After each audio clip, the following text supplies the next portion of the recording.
자, 그래서 잠깐 그 부트캠프 다닐 필요가 없다는 얘기를 잠시 했는데, 에, 굳이 정말 다닐 필요가 없다는 게 제 개인적인 생각이고, 다녀도 국비로 지원해주는 부트캠프를 다녀라. 그게 제 결론입니다. 초보자라고 한다면, 네. 이미 부트캠프에서 네카라쿠페 갔다고 한 이 개발자들은 99%는 이 부트캠프를 통해서 간 분들이 아니에요. 실제 네카라코베 이 가신 이 99%의 개발자들은 이미 본연의 자신의 가치를 올리기 위해서 이미 빌드업 했던 과정들을 다 거치신 분들이었어요. 그리고 그 부트캠프가 딱 하름 종정이 돼서 이만큼 차지한 건데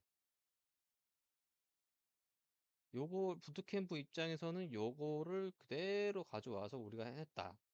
우리 부트캠프를 통해서 이분들이 네카라쿠베 등등 또 있잖아요.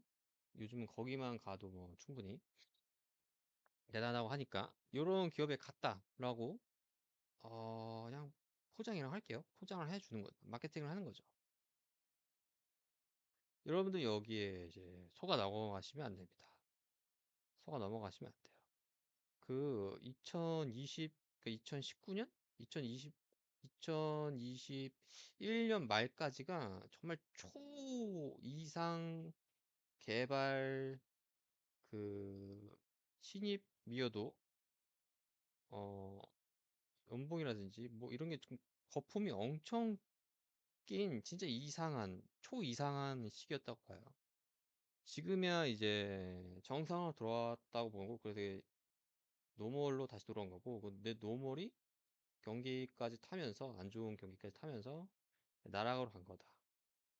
네, 지금 현재 이런 상황인 겁니다. 지금 신입은 완전히 죽어가는 거고 그래서 이미 굳이 어떤 부트캠프를 다녀도 결과는 매한가지일 가능성이 너무나 높으니 그냥 돈 안 들이는 그냥 결국에는 공부를 하는 소스는 다 오픈화되어 있잖아요. 마음만 먹으면 여러분들이 정말 개발자 뜻이 있는 분들이라면 이미 다 찾았을 거예요.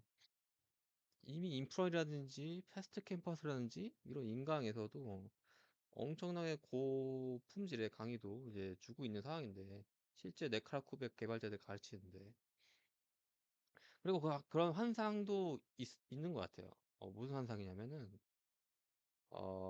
네크라쿠벡 개발자들이 가르치면은 대단한 걸 좀 얻어갈 것이다 라고 착각을 하는 것 같아요. 어, 이게 결국에는 진짜 패대거든요. 지금 결국에는 진짜 본인이 해야 되지 않으면은 아무리 좋은 강의, 아무리 아마존이든 뭐야 구글이든 페이스북이든 상관없는 것 같아요. 그런 대단한 개발자에 아무리 가르쳐봤자 진짜 본인이 이해하지 못하고 본인이 하지 않으면 정말 무의미하다, 의미가 없다.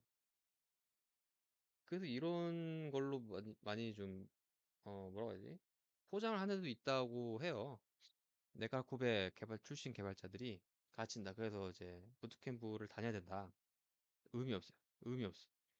초보자는 더더 의미가 없어요. 초보자는요, 그냥 환경 설정 그거 하는 것만 해도 힘들어 뒤질 것 같아. 이거를 알려주는 사람이 초보자한테는 더 절실해요. 정말로. 아니 트래피고 카프카고 뭐야 그거 소위 오마카세 같은 그런 기술들 있죠? 그런 좀 오마카세라고 부르기도 하는데 이런 것들이 초보자한테 의미가 있을까요? 지금 환경 설정부터 안 되고 있다니까요 지금. 그래서 네카쿠베 뭐 부트캠프에 가시는 분들은 그냥 기본적으로 직접 본인이 하는 건데 그거 되게 힘드니까 국비까지 간 거 아니에요? 그 이미 검증된 국비 학원들이 있어요. 거기를 지원해서 가시라. 네, 그게 낫다. 그리고 플러스 절대 절대 온라인으로 하는 데는 절대 가지 않는다. 온라인으로 하는 데는 절대 가지 않는다. 시간 낭비입니다. 반드시 오프라인 가야 돼요. 직접 옆에서 보고 알려줄 수 있는 사람이 옆에 붙어서 해줘야 됩니다. 초보자는 반드시. 예, 그래야 됩니다. 그래서 갑자기 이런 얘기를 했는데 부트캠프 마저 못한 얘기를 좀 마저 했고 오늘은 무슨 얘기를 할까 좀 고민을 해봤는데 그러면은 이제 이제 개발자가 되고 싶으신 분들이 계시잖아요. 근데 이 개발자라는 게 되게 분야가 다양해요. 엄청 다양해요. 그래서 이제 개발자로 지원해 주시는 거의 대부분의 사람들은 아마 웹 개발 가능성이 굉장히 큽니다. 그러니까 요거를 포커싱 잡아서 한번 분야를 나눠봐서 좀 얘기를 해볼게요. 플러스 뭐 등등 다른 것도 얘기할 수 있을 것 같긴 한데 제가 나름대로 내 피셜로 한번 얘기해 보자면은 일단은 이 컴퓨터 이 개발자라고 하는 직업에는 되게 다양한 게 있는데 웹 개발이 있고 그 다음에 인베디드 개발 이렇게 나눠볼게요. 되게 그 외에도 많지만 일단 이 두 개만 얘기를 해볼게요. 인베디드 개발이 있어요. 얘네들은 쉽게 말하면 전자공학과 애들이 하는 거예요. 뭐 컴퓨터 공학과 애들도 할 수가 있어요. 컴퓨터 콩공과. 그다음에 웹 개발은 좀 비전공자도 좀 할 수도 있는 것 같고 그다음에 콩공과 애들이 똑같이 진행합니다. 물론 이제 전자공학과가 할 수 있겠죠. 근데 요거 전자공학과에서 이 웹 개발 관련된 얘기는 다루지 않아요. 그런 전공이 없어요. 좀, 좀 포함되는 건 있어요. 컴퓨터 구조, 그 뭐지? 그 다음에 뭐 전자계산기, 그런 게 있었는데, 전자계산기? 컴퓨터 구조가 맞네. 컴퓨터 구조. 뭐 이런 게 있습니다. 그 다음에 C 언어, 이런 게 있어요. 전자공학과에서 배우는 이제 프로그래밍 언어는 C 언어예요. 더 나가면 뭐 C++도 할 수 있겠네요. 일단 C 언어가 베이스로 일단은 다 교양으로 다 배워요. 전자공학과 애들이.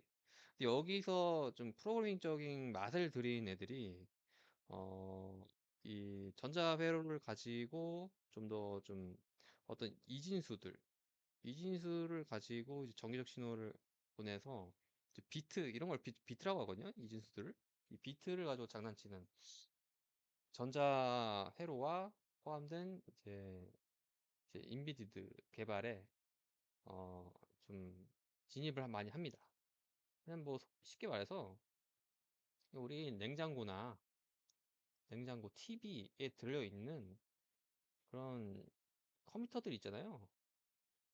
근데 뭐 대단히 많은 이제 뭐 GUI 전기 신호가 많이 필요하지 않는 내장된 직접 회로칩 안에 들어가는 프로그래밍이 있어요. 프로그래밍하면 코드가 있는 거죠. 요거를 이제 다루는 개발이라고 생각하시면 돼요. 그래서 일반적인 컴퓨터랑 다르게 굉장히 좀 하드웨어가 특화된 프로그래밍을 한다고 보시면 됩니다. 그리고 주 언어는 C 언어, 그리고 C++이 있다. 생각하시면 돼요. 그 다음에 이제 대망의 C 언어인데, 아니, 대망의 웹 개발인데, 이 웹 개발은 가장 많은 국비 지원이 요걸 채택해서 가르칩니다. 요거. 거의 뭐, 프로그래밍 하면 90%는 이거일 거예요. 웹 개발. 웹 개발. 요거를 좀 아래로 내려봐서 얘기를 해보면은 웹 개발에는 이게 진짜 우리가 뭐 소위 어 어떤 브라우저에서 나타내는 이제 웹 페이지들을 만든다고 생각하시면 돼요. 네. 이 웹페이지를 만드는 데 있어가지고 꽤 까다로운 부분이 많거든요. 내용물도 되게 많기 때문에 기본적으로 두 개가 나눠져요. 세 개이긴 한데 세 개까지 얘기해 볼까요? 첫 번째는 이제 프론트 개발자가 있어요. 그 다음에 이제 백엔드 개발자가 있어요. 그 다음에는 이거는 뭐 웹 개발에 국한된 건 아니지만은 이제 네트워크 인프라 일단 개발자라고 부르지 않고 엔지니어라고 부르는 게 맞거든요. 개발을 하는 분들은 아니니까. 그럼 엄밀히 따지면 개발만 따지면 맞진 않네요. 개인 얘기는. 뭐 어쨌든 말 나온 김에 한번 얘기 나올 수 있어가지고. 일단 프론트는 이제 말 그대로 앞단 앞에 있는 프론트에 관련된 개발을 하는 거야. 주로 이제 주 언어는 자바스크립트가 있습니다. 그 다음에 이 자바스크립트에서 더 나가면은 이제 SPA라고 싱글 페이지 어플리케이션이라고 하는 라이브러리가 있거든요. 그 중에 이제 리액트가 이제 강세를 보입니다. 리액트. 그 나머지 뭐 뷰도 있는데, 그다음에 앵귤러도 있는데 거의 뭐 우리나라에서는 리액트가 평정했다고 보면 돼요. 네. 그다음에 백엔드. 이 백엔드가 사실 웹 개발에서 가장 많이 하는 건데 여기서는 이제 자바를 알려줘. 자바. 그다음에 이제 프레임워크로 스프링을 알려주고요. 그다음에 DB도 하거든요. DB, RDB, MS로는 이제 오라클 또는 이제 MySQL 이런 걸 좀 기술을 가지고 있습니다. 이제 백엔드는 이제 앞단에 있는 이제 필요한 데이터들을 가공해서 보내주는 개발자라고 보시면 돼요. 가공해서. 사실은 웹 개발에서 요거를 다 포함해서 하시는 분들이 있어요. 그걸 이제 자바 스프링에서도 해줄 수 있는 이제 프론트까지 겸해서 할 수 있는 게 있거든요. 이제 JSP라고 또는 이제 타일리프 이런 것까지 가르쳐 가지고 풀스택으로 진행하시는 분들이 있어요. 근데 옛날에는 이런 식이었는데 요즘에는 너무나 이제 웹 개발 기술 고도화돼 가지고 거의 웬만한 기업들은 이제 프론트, 백엔드 이렇게 나눠서 개발을 진행합니다. 그래서 생산성이 분업화를 해서 생산성을 높이기 위해서 하는 거죠. 워낙 일이 고도화돼 가지고 많다 보니까. 그 다음에 요거 자체를 이제 요 웹페이지를 제대로 이제 안정성 있게 이제 사용자들이 사용할 수 있게끔 만들어내는 네트워크 인프라를 구축하는 사람들이 있어요. 그게 이분들이에요. 네트워크 인프라 엔지니어. 근데 보통 이 네트워크 인프라 엔지니어가 이제 진짜 물리 서버에서 이제 진행하는 케이스가 많아졌는데 요즘에 이제 물리 서버를 안 하죠. 그래서 이걸 이제 클라우드라고 해가지고 클라우드 서비스로 이제 서버를 쉽게 만드는 세상이 됐어요. 대표적으로 이제 AWS가 그런 서비스를 제공해 주거든요. 그래서 요즘에 네트워크나 인프라 엔지니어를 이제 클라우드 엔지니어라고 불러가지고 요것들을 쉽게 만들어내면서 해주는 직업군으로 생겨난 게 있습니다. 근데 요즘에는 이게 워낙 이제 뭐라고 할까 상대적으로 쉬워졌기 때문에 이 물리 서버를 가공하는 것보다 요거를 이제 백엔드한테 맡기는 일들이 꽤 생기고 있어요. 꽤 생기고 있어요. 그래서 클라우드 개발자, 뭐 클라우드 엔지니어 이쪽이 상당히 포지션이 애매한 직군으로 알고 있어요. 뭐 어쨌든 어, 이 정도까지만 얘기하죠. 네. 그래서 직업군 얘기를 좀 했네요.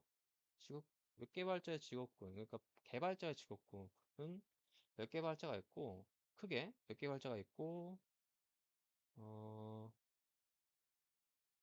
개발자, 웹 개발자가 있고 이제 엔비디아 개발자가 있다. 엔비디아 개발자는 좀 더 하드웨어에 특화된 개발이라고 보시면 되고, 주어 언어는 C 언어다. 그 다음에 웹 개발은 이쪽 자바스크립트, 뭐 리액트, 아이고 자바스크립트, 리액트, 그 다음에 백엔드는 자바, 스프링 프레임워크, DB 뭐 이런 걸 다룬다. 그리고 뭐 네트워크 인프라 엔지니어가 있다. 이 정도까지만 얘기 드리도록 하겠습니다. 감사합니다.